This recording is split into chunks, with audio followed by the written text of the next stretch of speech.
आइए आज हम आप लोग के बीच में अंबेडकर जयंती के उपलक्ष्य में आज आप लोगों को मैं डॉक्टर बी आर अंबेडकर साहब के जीवन परिचय पर प्रकाश डालूंगा और उनके द्वारा आयोजित और भारत के प्रति योगदान क्या क्या थे उसको भी मैं आप लोगों को अवगत कराऊंगा।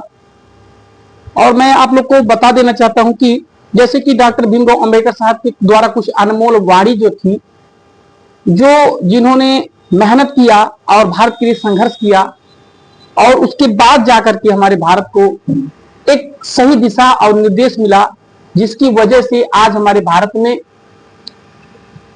जो दबे कुचले वंचित लोग हैं वह स्वाभिमान भरी जीवन जी पा रहे हैं। तो साथियों, आप लोग को जानकर के बड़ा अपार खुशी होगी कि हमारे डॉक्टर बी आर अंबेडकर साहब के द्वारा जिन्होंने अपने भारत को स्वतंत्र और संपन्न बनाने के लिए पूरी जीवन संघर्ष करते रहे और यहां तक कि उन्होंने अपने परिवार, बीवी, बच्चे को भी नजरअंदाज कर दिया।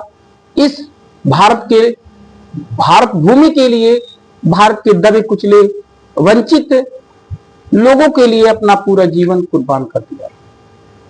साथियों, बाबा साहब ने अपने जीवन में बहुत ही संघर्ष किया, जिसकी वजह से उन्होंने एक अनमोल वाणी भी कहा, जो उनकी कुछ लाइनें हैं जो मैं आप लोग को बताना चाहता हूं। बाबा साहब के अनमोल वचन क्या थे? नंबर 1, उन्होंने कहा था कि सामाजिक उत्पीड़न की तुलना में राजनीतिक उत्पीड़न कुछ भी नहीं है। जो सुधारक समाज को ललकारता है वह सरकार का विरोध करने वाले राजनीतिक से भी कहीं निर्भीक है, डॉक्टर भीमराव अंबेडकर साहब कह रहे हैं। दूसरा नंबर, अछूत समाज हिंदू समाज का एक अंग या हिस्सा नहीं है, वरन यह एक स्वतंत्र समाज है। इसीलिए उसे समस्त नागरिकों और राजनीतिक अधिकार चाहिए। यह मेरी विचारधारा की बुनियाद है, लेकिन हमारे स्वतंत्र अस्तित्व के लिए खतरा पैदा हो गया है, इसलिए हमें अधिक सतर्क रहने की आवश्यकता है। डॉक्टर भीमराव अंबेडकर। मैं ऐसा समाज चाहता हूं जिसमें सभी बराबर हों, कोई भी किसी का शोषण ना करे, कोई किसी पर अत्याचार ना करे, सभी सुखी हों, गरीबी का नामो निशान ना हो। अगर ऐसा ना हो तो स्वराज्य किसी काम का नहीं है, डॉक्टर भीमराव अंबेडकर साहब। उन्होंने फिर कहा, राजनीतिक सत्ता व मास्टर चाबी है जिससे सभी समस्याओं के ताले खोले जा सकते हैं, बी आर अंबेडकर साहब। हमारी मुख्य समस्या हमारी गरीबी नहीं है, बल्कि धर्म और समाज के, जिसमें जाति के आधार पर हमारा धार्मिक, सामाजिक, आर्थिक एवं राजनैतिक शोषण हो रहा है, डॉक्टर बी आर अंबेडकर साहब।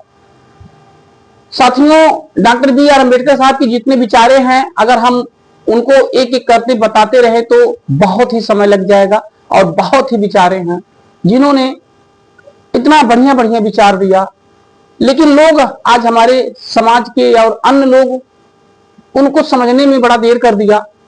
होना क्या चाहिए था, उनको बहुत पहले समझ लेना चाहिए था, क्योंकि उन्होंने अपने जीवन में जितना संघर्ष किया है आज तक कोई भी नहीं किया होगा। साथियों, मैं आप लोग को एक चीज बता रहा हूं कि बाबा साहब डॉक्टर भीमराव अंबेडकर साहब किसी मस्जिद या किसी गुरुद्वारा या चर्च में नहीं बसते हैं। उनकी जीवन लीला और जीवन और उनकी आत्मा किताबों में बसता है। साथियों, उन्होंने कुछ उनकी रचनाएं हैं जो मैं आप लोग को बता रहा हूं, आप लोग उसको पढ़ना चाहिए, जो अपने जीवन को एक आधारशिला दे सकता है और जीवन में आगे बढ़ा सकता है। उन्होंने सबसे पहले किताब लिखा, caste in India, their mechanism, genesis and development, 1987 में उन्होंने लिखा।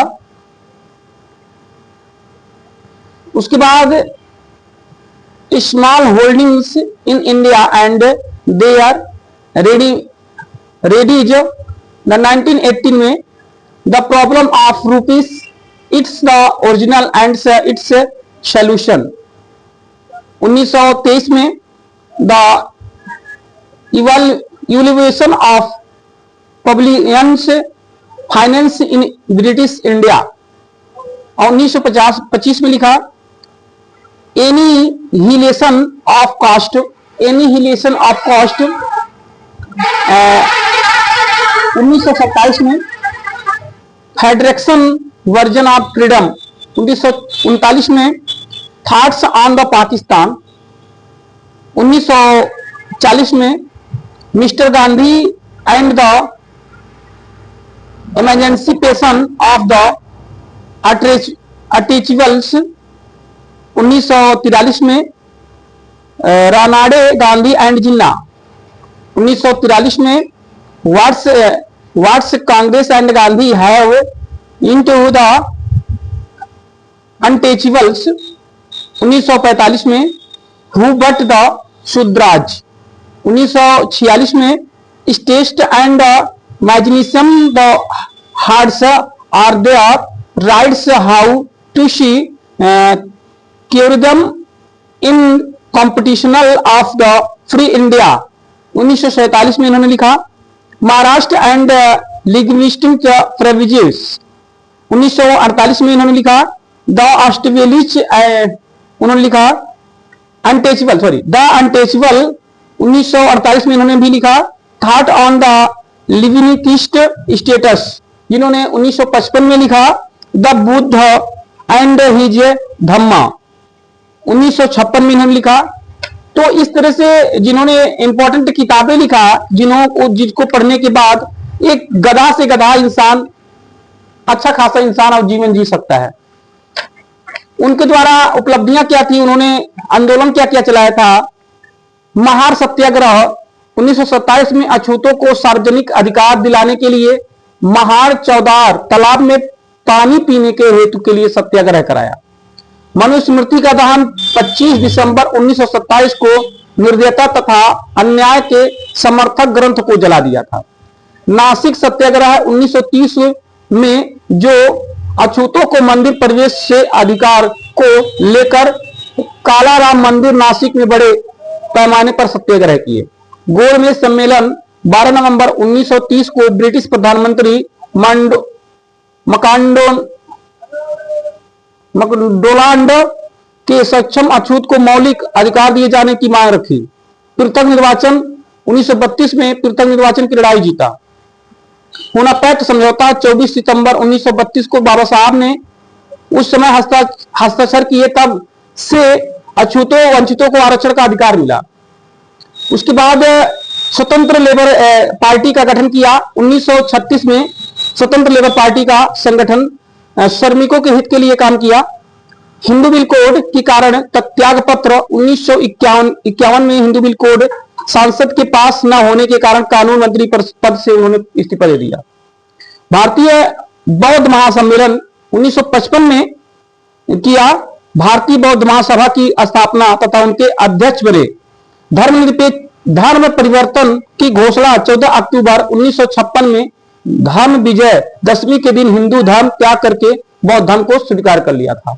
डॉक्टर भीमराव अम्बेडकर साहब की इतनी सारी उपलब्धियां हैं, इतनी सारी योगदान है, इसको पढ़ने और पढ़ाने में, समझने और समझाने में पूरी जिंदगी खत्म हो जाएगी। लेकिन बाबा साहब की संघर्ष की कहानियां, वह उनकी काबिलियत और उनकी गुणवत्ता कभी खत्म ही नहीं होगा। आदमी खत्म हो सकता है लेकिन उनकी विचारधाराएं कभी खत्म नहीं होगी।